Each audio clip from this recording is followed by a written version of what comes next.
Welcome to February at Gasper Cottage, where not only are we celebrating just the beginning of longer days and slightly better and drier conditions, we're also really celebrating it's now been a year just over since we launched our website, gaspercottage.com, which has both got maps of the garden, details of our open days, but also there's a monthly blog which goes into much greater depth about what we're doing in the garden, what the work is involved, and all of that kind of detail and description that I just haven't got time for in a monthly video.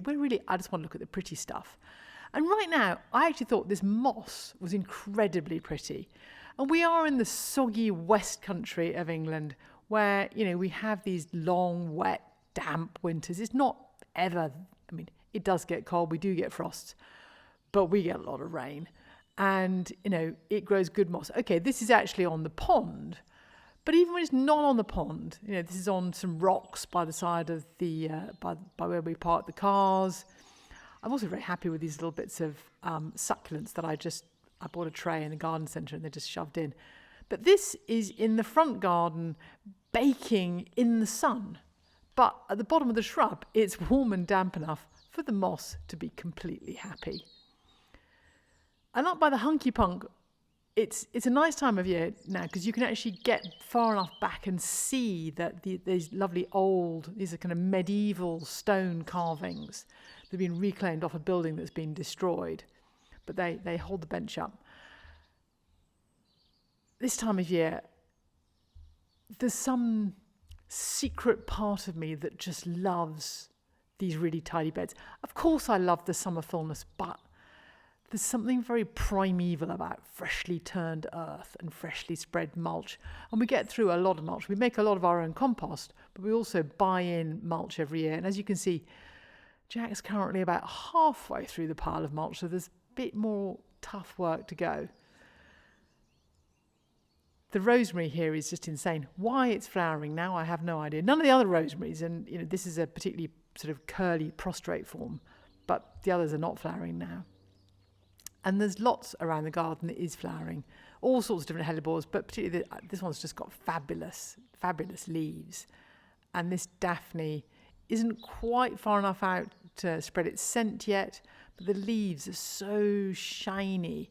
While it's in a sort of dank spot, it just gleams. And in various places I've been trying to establish these cyclamen, and they're not forming the carpets that I want, but they're getting there. Well, I have got lots around the garden, little clumps of primroses, just self-sown all over the place, which is lovely. Now, speaking of atavistic, turned earth enjoyment, this has all had a lot of work put into it, getting the soil ready for planting. A few of the shrubs and woody material have already gone in, but basically this is the blank canvas. So it's progressed a lot since last month. If you look at last month, it still had builders and cement mixers. We progressed from there, but there's still a lot of work to do. And there's a lot of plants to go in, a lot of which we've grown, but I have done a spot of shopping. Eek. So Knoll Gardens, Crocus, Sarah Raven and Burncoose have been my go-to suppliers for this lot. But most of what's up in the polytunnel, and this is up on the polytunnel, hence the road noise, is stuff that Jack has propagated from cuttings, from seed, growing on the bulbs in pots before they go out, just to manage things, because it's so wet in our ground that the bulbs would hate it over winter. But so many of the lavenders that I've got all the lovely things I can spread around. And these are the autumn sown seedlings. So those over the next month or so will all get potted on. But I don't quite know where we're going to put them. We need to make some space. We need to do some planting because the polytunnel is officially quite full at the moment.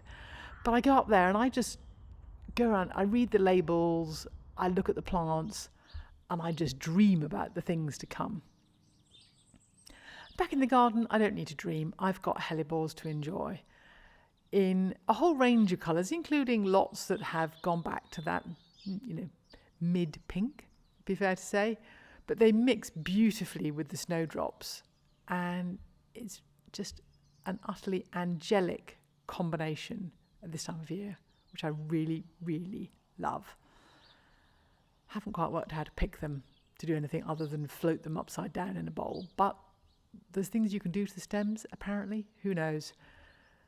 But I thought I'd just end with fresh new growth. This will be a daylily.